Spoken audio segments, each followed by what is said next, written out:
New Hope TV, your encounter with God. Praise the Lord. கர்த்தருடைய பரிசுத்த நாமத்திற்கு மகிமை உண்டாவதாக. Glory be to God. இந்த நாளிலுமே உங்க எல்லாரையும் பார்ப்பதுல ஒரு பெரிய மகிழ்ச்சி காணப்படுகிறது. I'm really happy to see you all today. உங்க வீட்டுக்குள் வந்து கர்த்தருடைய வார்த்தையை உங்களுக்கு பகிர்ந்து கொண்டு உங்களுக்காக ஜெபிக்க கர்த்தர் கொடுத்த இந்த மேலான பாக்கியத்தை நினைத்து கர்த்தருக்கு நான் நன்றி சொல்லுகிறேன். I really thank God for giving me this opportunity to come to your house and pray for you. கடந்த நாட்கள் எல்லாம் பயங்கரமான நாட்களா இருந்தது உண்மைதான். It is true that the previous days were a bit difficult. விசேஷமாக 2020 ஆண்டு ஒரு பயங்கரத்தின் ஆண்டு, உலகம் முழுவதும் அதை பார்த்து பயந்த ஒரு ஆண்டாயிருந்தது. Especially the year 2020 was a fearful year. All over the world the people were afraid of it. எங்க பார்த்தாலும் கொரோனான்றதான ஒரு சத்தம் கேட்டது. And everywhere we hear the sound of corona. எங்க பார்த்தாலும் பேண்டமிக், மாஸ்க் போடுங்க, டிஸ்டன்ஸ் மெயின்டைன் பண்ணுங்க, இப்படிப்பட்ட செய்திகளையே நீங்க கேட்டுக்கொண்டே இருந்தீர்கள். All over we are hearing words like wear your mask or maintain distance or the pandemic, the words we were hearing. ஆனால் கர்த்தர் கிருபையாய் நம்மை ஜீவனோடு பாதுகாத்து வந்திருக்கிறார். But God through his mercy was protecting us till now. இது நம்மளுடைய படிப்பு அல்ல, பணம் அல்ல, பொருள் அல்ல, எல்லாம் கர்த்தருடைய சுத்த கிருபை. It is not because of our money or because of our education, it was only because of the God's pure mercy. நம்ம விட அதிகமாய் படித்தவர்கள், நம்மை விட அதிகமாய் தாளந்து படைத்தவர்கள், பெரிய பெரிய எம்எல்ஏஸா இருக்கட்டும், எம்பிஸா இருக்கட்டும், டாக்டர்ஸா இருக்கட்டும், மெடிக்கல் ஸ்டாஃபா இருக்கட்டும், அவங்க எல்லாம் இந்த உலகத்தை விட்டு கடந்து போய்விட்டார்கள். There were many people who were more educated than us, who were more popular than us. They left the earth because of this disease. ஆனா கர்த்தர் கிருபையாய் என்னையும் பாதுகாத்து வந்தபடியால் கர்த்தருக்கு நம்ம உள்ளத்தின் ஆழத்திலிருந்து கண்ணீரோடு நன்றி சொல்ல வேண்டும். God, since he has protected us till now, we have to give him heartfelt gratitude. இந்த நாளிலுமாய் உங்களோடு பேசும்படியாக கர்த்தர் எனக்கு ஒரு வார்த்தையை கொடுத்திருக்கிறார். The Lord has given me a word this day to speak to you. வாசிப்போம். ஏசாயா 51 அதிகாரம் அதில் உள்ள 14 வசனத்தை வாசிக்க போகிறோம். Let us read Isaiah chapter 51 verse 14. சிறைப்பட்டு போனவன் தீவிரமாய் விடுதலையாவான், அவன் கிடங்கிலே சாவதும் இல்லை, அவனுடைய அப்பம் குறைவதும் இல்லை. இந்த வசனத்துல கர்த்தர் உங்களுக்கு 3 காரியங்களை சொல்லுகிறார். The Lord is telling you 3 things from this verse. முதலாவது, Firstly, சிறைப்பட்டு போனவன் தீவிரமாய் விடுதலையாவான். the one who is in prison will be delivered quickly. இரண்டாவது, அவன் சாவதில்லை. Secondly, that person will not die. மூன்றாவது, அவனுக்கு குறை இருப்பதில்லை. Thirdly, he will not lack anything. இந்த நாள்ல இந்த 3 காரியத்தையும் விசுவாசத்தோடு ஜெபித்து நாம் பெற்றுக்கொள்ள போகிறோம். We have to pray for these things and hold it on to our lives. சிறைப்பட்டு போன உன்னுடைய வாழ்க்கையில अनेक காரியங்கள் சிறைப்பட்டு போயிருக்கலாம். Maybe in your life many things might have been taken as captive. உங்களுடைய கணவன் ஏதோ ஒரு காரியத்துல சிறைப்பட்டு போயிருக்கிறார். Maybe your husband might be bound by certain things. உன் பிள்ளைகள் சில கெட்ட பழக்கங்களுக்கு அடிமையாயிருக்கலாம். Maybe your children might be prisoners of certain bad habits. இல்ல சில வியாதியினால் நான் கட்டப்பட்டு இருக்கிறேன். Or you might be in prison because of various diseases. பண குறைச்சல், பேங்க்குக்கு எனக்கு லோன் கட்ட முடியல, நான் கொடுக்க வேண்டிய பணங்களை கொடுக்க முடியல, அது ஒரு பெரிய ஒரு நிந்தையில நான் கட்டப்பட்டு இருக்கிறேன். Or you might say I'm under a lot of loans and I'm not able to pay the mortgage which I took in from that land. இப்படி எந்த விதமான சிறையிருப்புல நீங்க கட்டப்பட்டு இருந்தாலும், no matter in what way you have been bound in this year, அது எப்படிப்பட்ட சிறையிருப்பா இருந்தாலும், no matter what bondage it is, கர்த்தர் உங்களை பார்த்து இன்றைக்கு சொல்லுகிறார், the Lord is telling you this day, அந்த சூழ்நிலையிலிருந்து தீவிரமாய் வெளியே வர போறீங்க. You will come out of that situation quickly. தைரியமாய் சொல்லுங்கள், தீவிரமாய் வெளியே வர போகிறேன். Tell it with boldness that you will come out of that situation quickly. தீவிரமாய் இந்த ஆண்டு நான் வெளியே வர போகிறேன். Yes, I will come out of it quickly. அநேகர் என்னை பார்த்து சொன்னார்கள், many have told me like this. இந்த பிரச்சனையில இருந்து நீ வெளியே வர போறதில்ல, இதிலே தான் நீ சாவ போறேன்னு சொன்னாங்க. They have told me like this that you will never come out of the situation, you will go and die in the situation. டாக்டர்கள் என்னை பார்த்து சொன்னார்கள், இந்த வியாதியிலிருந்து நீ வெளியே வர போறதில்ல. The doctors have said that you will not be saved from this disease. ஆமா, கண்டினியூஸா இதுக்கு நீ மெடிசன் எடுக்க தான் செய்யணும். You also have to take this medicine until the last day of your life. ஆமா, இதுல இருந்து விடுதலையே இல்ல, நான் ஒரு மரண படுக்கையில தான் இருக்கிறேன் என்று சொல்லி இந்த செய்தியை ஒருவேளை ஹாஸ்பிடல்ல இருந்து கூட நீங்க பார்த்துட்டு இருக்கலாம். You might be listening to this message from your hospital thinking that there is no deliverance. ஓ, அவ்வளவுதான், இனி நான் எனக்கு முடிவே இல்லைன்னு சொல்லுகிறதான உன்னை பார்த்து தான் கர்த்தர் சொல்லுகிறார். The Lord is telling to you one who was saying that there is no deliverance for me. அந்த கிடங்குல நீ சாவதில்லை. You will not die in the dungeon. தைரியமாய் சொல்லுங்கள், நீங்க சாக போறதில்லை. Tell it with confidence that you will not die. அடுத்தது கர்த்தர் மூன்றாவதாக சொல்லுகிறார், Thirdly, உன்னுடைய அப்பமும் குறைபடுவதில்லை என்று கர்த்தர் சொல்லுகிறார். Thirdly, the Lord is telling that there will be no lack of bread. கடந்த ஆண்டுல இந்த கொரோனா நிமித்தமாய் வந்ததான இந்த ஷட் டவுன்ல பார்க்கும்போது, When we were looking at the lockdowns which came because of this disease, எல்லா தொழிலையும் ஒரு பெரிய கடினம், ஒரு நெருக்கம் உண்டானது உண்மைதான். there was a lot of difficulty and a lot of hindrance in various businesses. வேலைக்கு போக முடியாத ஒரு சூழ்நிலை காணப்பட்டது. There was a situation in which you cannot go to work. வேலைக்கு போனாலும் சம்பளம் இல்லாத ஒரு சூழ்நிலை காணப்பட்டது. Or sometimes maybe if you work also you will not be getting the salary. Boss சொல்லுகிறார், உனக்கு வேணும்னா நான் half salary தரேன்.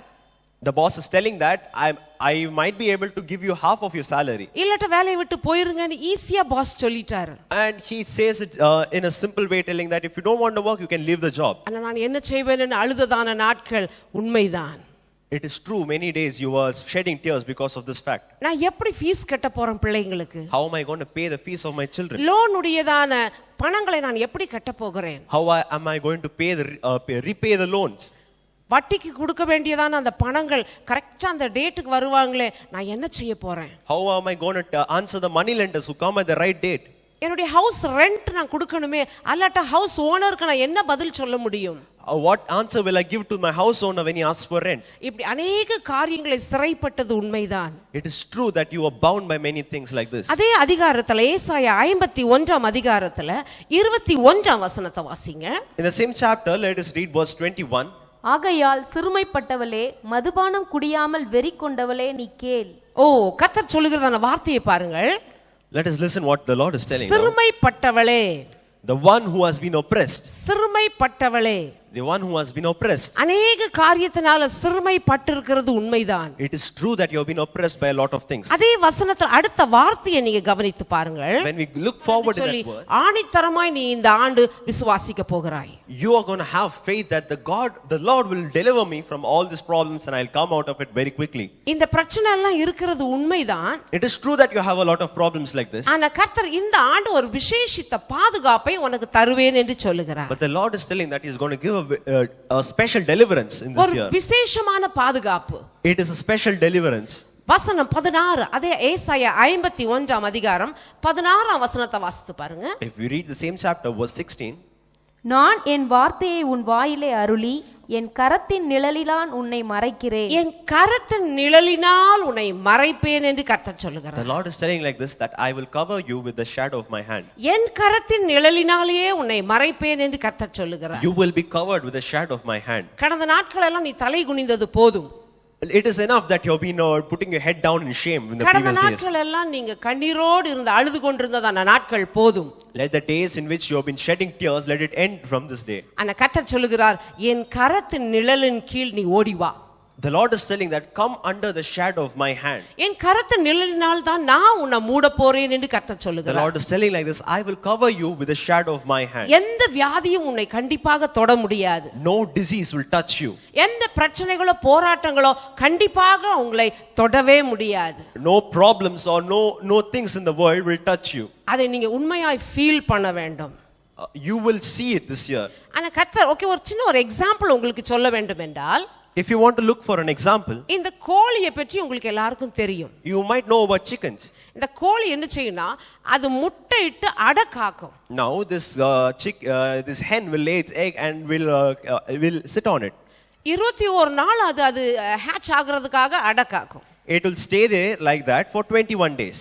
இந்த நாட்கள்ல அந்த கோழி, தாய் கோழிக்கு வெளியே அப்படியே போயிட்டு வரணும், போய் கொஞ்சம் தண்ணி குடிச்சிட்டு வரணும், இல்ல ஏதோ கொஞ்சம் ஆகாரத்தை சாப்பிட்டு வரணும்னா அது போகவே போகாது, எழும்பாது. Now this hen during this period will not roam around here and there searching for water or food. அதுடைய செட்டைகளை விரித்து அந்த முட்டையை அப்படியே பத்திரமா வைத்துக் கொள்ளும். It will cover the egg with its feathers. ஒருவேளை ஒரு முட்டை அப்படி வெளியே விலகி போனாலும், Even if there is an egg which moves away, உடனே அது சிறகினால் அது அப்படியே க்ளோஸா அந்த சூட்டுக்குள்ள அப்படியே வைத்து விடும். it will bring it together and cover it with its feathers. அந்த கோழிக்கு ஒரு நல்ல ஞானம் உண்டு.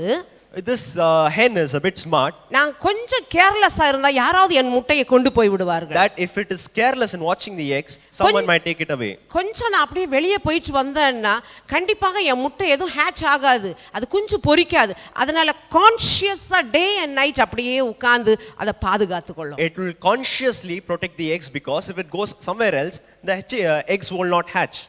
அந்த முட்டை ஹேட்ச் ஆகி அது குஞ்சு பொரிச்சு அந்த சின்ன சின்ன குஞ்சுகள் வந்தாலும் வெளியே வந்த பிறகு Even if the eggs hatch and the chicks come out, அந்த சின்ன குஞ்சு அப்படி வெளியே போனாலும் உடனே அதை கூப்பிட்டு அப்படியே அதோடைய செட்டையின் கீழ் அணைத்து வைத்துக் கொள்ளும். it will keep it under its wings.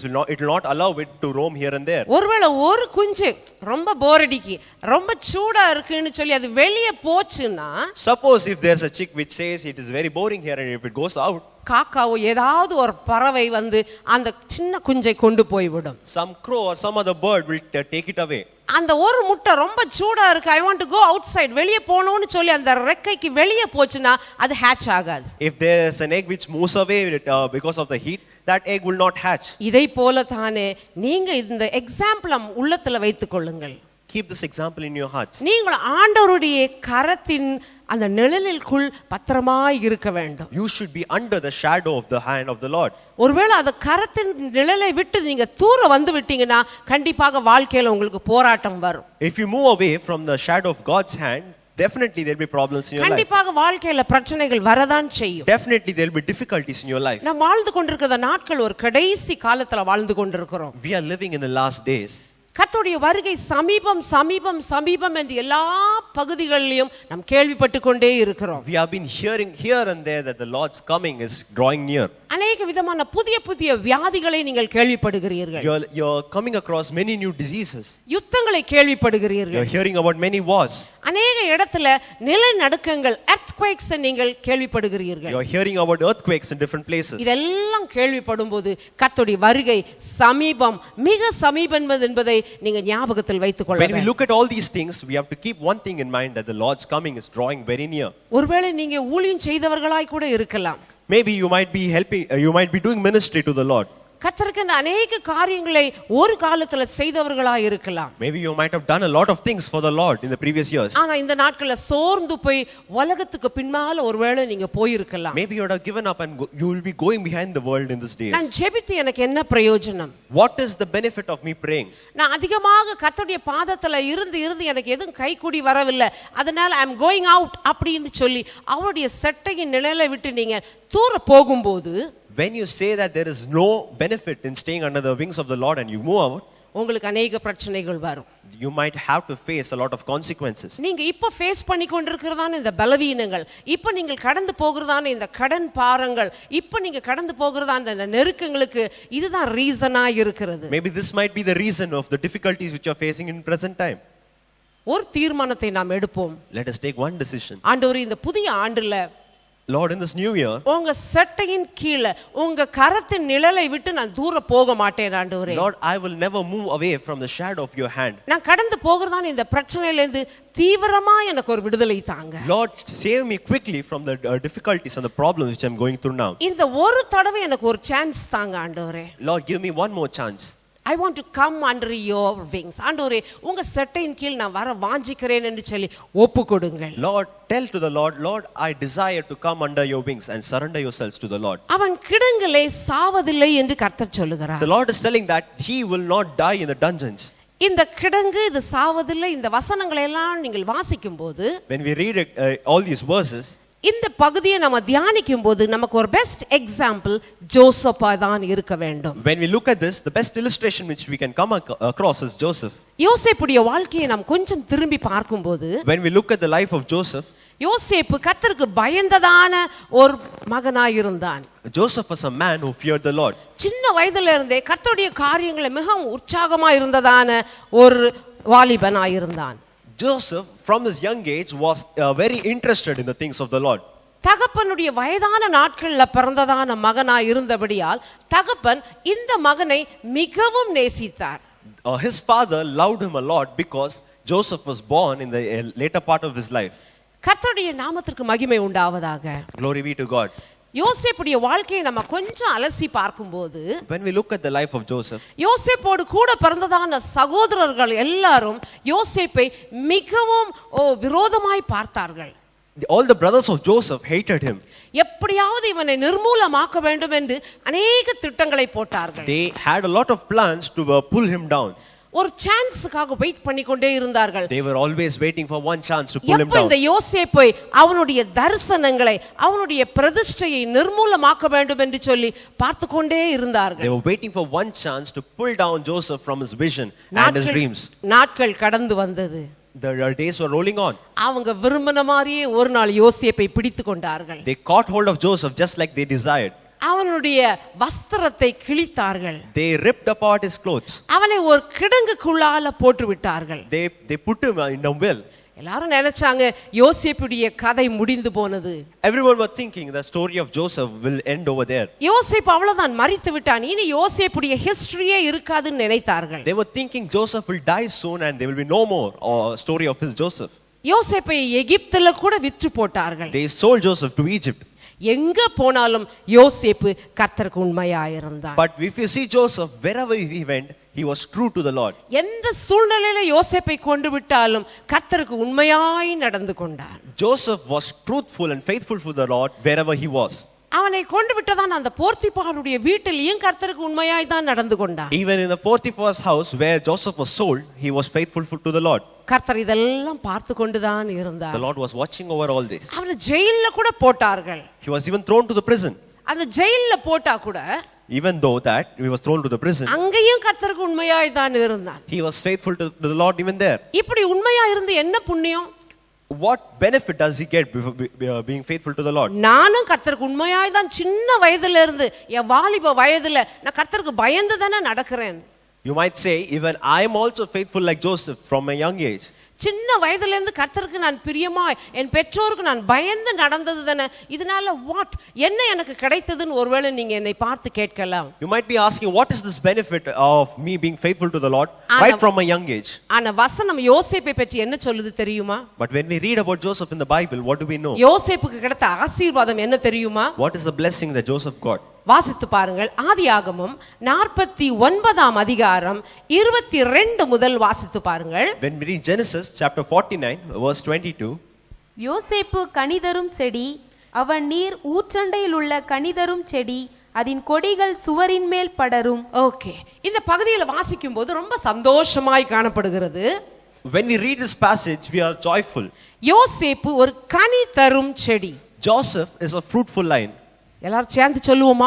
யோசேப்பு கனி தரும் செடி. Joseph is a fruitful vine. நீங்க விரும்புனீங்கன்னா யோசேப் அந்த பேரை எடுத்துட்டு உங்க பேரை கூட போட்டு நீங்க வாசித்து பார்க்கலாம். You can even put your words, put your name over there telling that I am a fruitful vine. நீங்க எங்க இருந்தாலும் எந்த சூழ்நிலையில இருந்தாலும் உங்க வீட்டுல நீங்க ஒரு நல்ல கனி தரும் செடியா இருக்க வேண்டும். You must be a fruitful vine wherever you are, no matter what situation you are. உங்க சபையில நீங்க ஒரு கனி தரும் செடியா இருக்க வேண்டும். You must be fruitful even in the church where you are. அப்படி நீங்க சபையில உண்மையா இருக்கும்போது வசனம் சொல்லுகிறது, when you're truthful and faithful, the Bible says this way, அவருடைய கொடிகள் செவரின் மேல் படரும் என்று வாசிக்கிறோம்.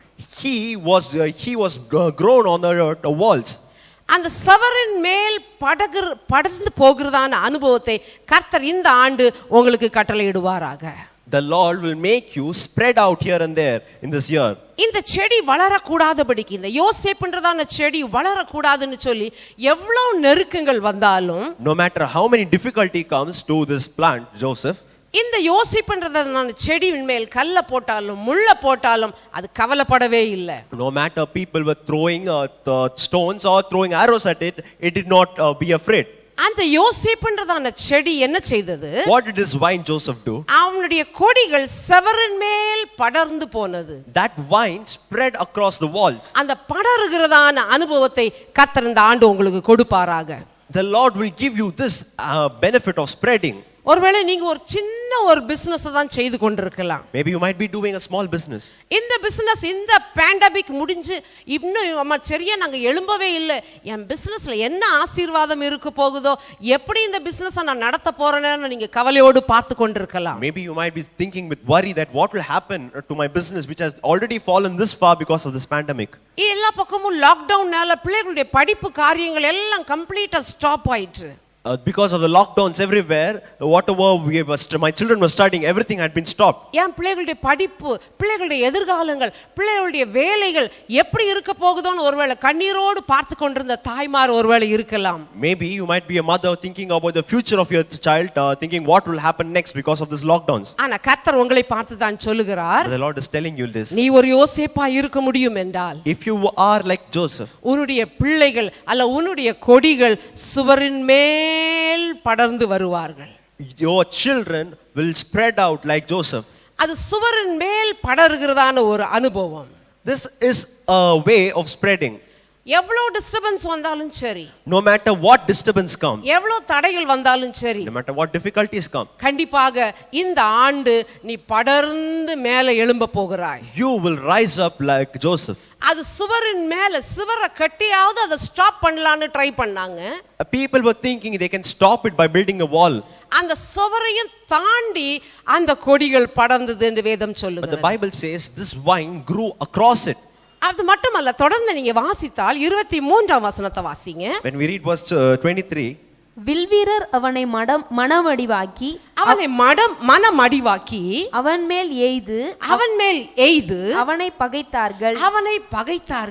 வாழ்க்கையில உனக்கு விரோதமா அநேக வில்கள் வரலாம். maybe there might be many arrows which come against you. உன்னுடைய வளர்ச்சிக்கு விரோதமாக, உன் குடும்பத்திற்கு விரோதமாக, உன் பிள்ளைகளுக்கு விரோதமாக அநேக விதமான அம்புகள் வரலாம். Many arrows might come against you and your children's life. Don't worry, எதை பற்றியும் கவலைப்பட வேண்டியதில்லை. Don't worry about anything. காரணம் கர்த்தருடைய கரத்தின் நிழலின் கீழ் நீங்க இருக்கிறீங்க. Because you are under the shadow of the Lord. கண்டிப்பாக யோசேப் வளர்ந்தோங்க செய்ததான தேவன் உங்களையும் உங்க பிள்ளைகளையும் உங்க குடும்பத்தையும் இந்த ஆண்டு வளர்ந்தோங்க செய்வாராக. Definitely the Lord who increased Joseph will definitely increase you and your children's life. சங்கீதம் 128:3 இப்படி சொல்லுகிறது. Psalm 128:3 tells like this. உன் மனைவி உன் வீட்டோரங்களில் கனி தரும் திராட்சை கொடியை போல் இருப்பாள். மனைவி வீட்டோரங்களில் கனி தரும் திராட்சை கொடியை போல் இருப்பாள் என்று வேதத்தில் வாசிக்கிறோம். We read in the Bible that your wife will be a fruitful vine. இதை கேட்டுக்கொண்டிருக்கிற ஒவ்வொரு சகோதரிகளும், to all the ladies who are listening to this, கண்டிப்பாக உங்க வீட்டில நீங்க ஒரு கனி தரும் செடியாய் தான் இருக்க you வேண்டும். must be a fruitful vine in your house. நீங்க எந்த சபைக்கு போனாலும் சரி, No matter to which church you're going, நீங்க போற சபையில கர்த்தருக்கு சாட்சியா இருக்க வேண்டும். be a testimony for the Lord in முழு that place. குடும்பமும் கர்த்தருடைய ஆலயத்துல நாட்டப்பட்டவர்களாய் நீங்கள் காணப்பட Your வேண்டும். whole family must be established and rooted in the church. ஆவிக்குரிய வாழ்க்கையில ஒரு புதிய உற்சாகம் இந்த ஆண்டு உண்டாகட்டும். In this year, let us be more enthusiastic for the எந்த Lord. காரியம் கர்த்தருக்கு செய்தாலும் மன உற்சாகமாய் தான் நீங்கள் செய்து பாருங்கள். No matter what you do for the Lord, be enthusiastic. கர்த்தருக்கு கொடுப்பதா இருக்கலாம், Maybe it is giving to the Lord. ஒருவேளை ஊழியம் செய்கிறதா இருக்கலாம், Maybe it is serving the Lord. ஒருவேளை ஏழைகளுக்கு உதவி செய்வதா Or இருக்கலாம். maybe it is helping the poor. எந்த காரியம் செய்தாலும் சரி, Whatever it is, இந்த ஆண்டு நீங்க ஆண்டவரை பார்த்து கேளுங்க, ஆண்டவரே ஆவிக்குரிய ஒரு உன்னத அனுபவத்துல என்னை கொண்டு போங்க. tell to the Lord, Lord, take me to the higher level in my spirituality. பரலோகத்தின் காரியங்கள், ஆவிக்குரிய காரியங்களை நீங்கள் வாஞ்சிக்கும் போது, When you desire the Lord's things and heaven, உங்க குடும்பத்துல ஒரு பெரிய ஆசீர்வாதம் உண்டாகும். there will be a great blessing in your family. உங்க சந்ததிகள் ஆசீர்வாதமாய் இருப்பார்கள். Your generation will be a blessed உங்க generation. பிள்ளைகளுடைய பிள்ளைகள் Your children's children கர்த்தருக்கு முன்பாக சாட்சியாய் இருப்பார்கள். will be a testimony for the Lord. கண்டிப்பாக இந்த ஆண்டு கர்த்தர் உங்களை அப்படியே நடத்துவாராக. Definitely the Lord will lead you in this இந்த year. வார்த்தைகள் எல்லாம் நீங்க கேட்டது உண்மைதான். It is true that you have been listening to all these words. இந்த வார்த்தைக்கு உங்களை ஒப்பு கொடுக்க முடியும் என்றால், If you are able to surrender to this word, கர்த்தர் கடைசியாக உங்களுக்கு ஒரு வார்த்தை சொல்லுவார். the Lord is telling to you, the Lord will tell you one thing. ஏசாயா 27ஆம் அதிகாரம் 6ஆம் வசனத்தை வாசிங்க. Isaiah chapter 27 verse 6. யாக்கோபு வேர் பற்றி இஸ்ரவேல் பூத்து காய்த்து உலகத்தை பலனால் நிரப்பும் நாட்கள் வரும். நாட்கள் வரப்போகிறது. There are going to be days. 2021 ஆண்டுல கர்த்தர் உங்களுக்கு சொல்லுகிறதான வார்த்தை, The Lord is telling you this word in this year 2021. நாட்கள் வரப்போகிறது. They are coming days. கடந்த நாட்கள் நடந்த காரியங்களை நினைச்சு நீங்க டென்ஷன் ஆகாதீங்க. Do not worry about the things which are happened in the previous கடந்த days. நாட்கள்ல நடந்ததான காரியங்களே நினைச்சு நீங்க கவலைப்படாதீங்க. Do not worry about the things which were happening in the previous days. இந்த ஆண்டு கர்த்தர் உங்களுக்கு விசேஷமாய் ஒரு காரியத்தை செய்ய போகிறார். The Lord is going to do a special thing in this year. தீவிரமாய் செய்வேன்னு சொன்னார். She told that he will do it quickly. தீவிரமாய் செய்ய போகிறார். He will do it quickly. நாட்கள் வரும். There are days that are going to come. அந்த நாட்கள் எப்படி இருக்கு தெரியுமா? மறுபடியும் வாசிங்க. Let's read that. உங்க that. பேரை போட்டுக்கங்க. You might want to put your name also there. நாட்கள் வரப்போகிறது. There are days that are coming. எப்படி உள்ள நாட்கள்? What sort of days? நீங்கள் முதலாவது வேர் பற்றி. You will be rooted. நல்ல வேர் பிடிக்க போறீங்க. You will take root. நல்ல எஸ்டாப்லிஷ் ஆக போறீங்க. You will be established. நீங்க வேர் பற்றி. You will take root. வேர் பற்றின உடனே அடுத்து என்ன நடக்க போகுது? What will happen after that? என்ன வாசிக்கிறோம்? What do we read? இஸ்ரவேல் பூத்து பூக்களை விட்டு You will blossom. நிறைய காயெல்லாம் காய்ச்சு You will give fruit. அடுத்தது உலகத்தை நிரப்ப போறதான நாட்கள் வரும் என்று கர்த்தர் And you சொல்லுகிறார். will fill the world. இந்த வார்த்தையை தைரியமாய் பிடித்துக் கொள்ளுங்கள். Hold on to this word. கர்த்தர் கண்டிப்பாக இந்த வார்த்தையின்படியே உங்களை நடத்துவேன்னு ப்ராமிஸ் The பண்ணுகிறார். Lord is promising that definitely that he will lead you to நம்ம this word. ஆரம்பத்துல வாசித்ததான வசனம் ஏசாயா 51:14 மறுபடியும் ஞாபகப்படுத்தி நான் முடிக்க I விரும்புகிறேன். want to remind of the verse which we read before and I want to close with that. சிறைப்பட்டு போனவன் தீவிரமாய் விடுதலையாகுவான். The one who has been taken captive will be delivered quickly. அவன் கிடங்கிலே சாவதில்லை. He will not die in the dungeon. அவனுடைய அப்பமும் குறைவுபடுவதில்லை. He will not lack bread over there. இந்த வார்த்தைகளை எல்லாம் பிடித்துக் கொள்ளுங்கள். Hold on to all these things. கர்த்தர் இந்த வார்த்தையின்படியே உங்களை நடத்த போகிறார். The Lord will lead you according to this word. அவர் சொல்லுகிறார் நித்தமும் நான் உன்னை நடத்துவேன்னு கர்த்தர் சொல்லி இருக்கிறார். The Lord is telling that I will lead you till everlasting. கண்களை மூடுவோமா? Let us close our eyes. உங்களுக்காக நான் ஜெபிக்கிறேன். I want to pray for you. எங்களை அதிகமாய் நேசிக்கும் நல்ல நாளிலுமாய் அருமையான பிள்ளைகளுக்கு உங்க வார்த்தையை நான் சொல்லி இருக்கிறேன் ஆண்டவரே. உங்க வார்த்தையின்படியே நீங்க இந்த பிள்ளைகளை நடத்துங்க ஆண்டவரே. வியாதியோடு பலவீனத்தோடு அநேக போராட்டங்கள் நெருக்கங்கள் கஷ்டங்கள் இது எல்லாம் நான் எப்படி கிராஸ் பண்ண போறேன்னு சொல்லி கலக்கத்தோடு இந்த வார்த்தைகளை பார்க்கிறதான உங்களுடைய பிள்ளைகளுடைய உள்ளத்துல ஒரு புதிய நம்பிக்கை உண்டாகட்டும் ஆண்டவரே. இந்த ஆண்டு கர்த்தர் செய்ய போகிறதான எல்லா அற்புதங்களையும் நினைத்து அட்வான்ஸாகவே நாங்கள் உமக்கு நன்றி சொல்லுகிறோம் ஆண்டவரே. அவங்க இருக்கிற பிரச்சனையிலிருந்து தீவிரமாய் வெளியே வருவாங்கன்னு சொன்னீங்க ஆண்டவரே. ஒருவேளை அருமையான பிள்ளைகளுடைய அருமையான குடும்பத்தில் எந்த பிரச்சனையாக இருந்தாலும் அவங்க பிள்ளைங்க எந்த சிறையிருப்பில் இருந்தாலும் சரி ஒருவேளை எந்த பண நெருக்கடியில் இருந்தாலும் அதிலிருந்து தீவிரமாய் கர்த்தர் வெளியே கொண்டு வர போகிறபடியால் நன்றி ஆண்டவரே. என்னுடைய லைஃப் இவ்வளவுதானா, என்னுடைய லைஃப் ஸ்பேன் முடிந்து போயிற்று, இதுதான் என் முடிவுன்னு நினைத்து அநேகர் கண்ணீரோடு நான் ஏதாவது செய்தாவது என்னுடைய ஜீவனை மாய்த்து கொள்ள வேண்டும் என்று அவ்வளோ ஒரு சோர்வோடு பார்த்து கொண்டிருக்கிறதான பிள்ளைகளை பார்த்து ஆண்டவரே நீங்க நல்ல வார்த்தையை சொன்னீங்க, நீ சாவதில்லை என்று சொன்னீங்கப்பா. இதே பிரச்சனையில நீ சாவதில்லை, இதே பலவீனத்துல நீ சாவதில்லை என்று சொன்னீங்க ஆண்டவரே. கர்த்தர் சீக்கிரமாய் ஆண்டவரே ஒரு புதிய ஜீவனை கொடுத்து ஆண்டவரே உம்முடைய பிள்ளைகளை சாட்சியாய் நிறுத்த போறபடியால் நன்றி ஆண்டவரே. கடந்த ஆண்டு வந்ததான் எல்லா குறைகள் ஆண்டவரே, இந்த ஆண்டு ஒரு பெரிய விடுதலையை கொடுக்க போறீங்களே அதற்காக நன்றி ஆண்டவரே. இந்த எல்லா வாக்குத்தத்தங்களையும் பிடித்து கொண்டு ஆண்டவரே இதோ நாங்கள் நன்றி சொல்லுகிறோம். இந்த வார்த்தையின்படியே ஆண்டவரே எங்க வியூவர்ஸை கர்த்தர் அப்படியே நீங்க நடத்துங்கப்பா.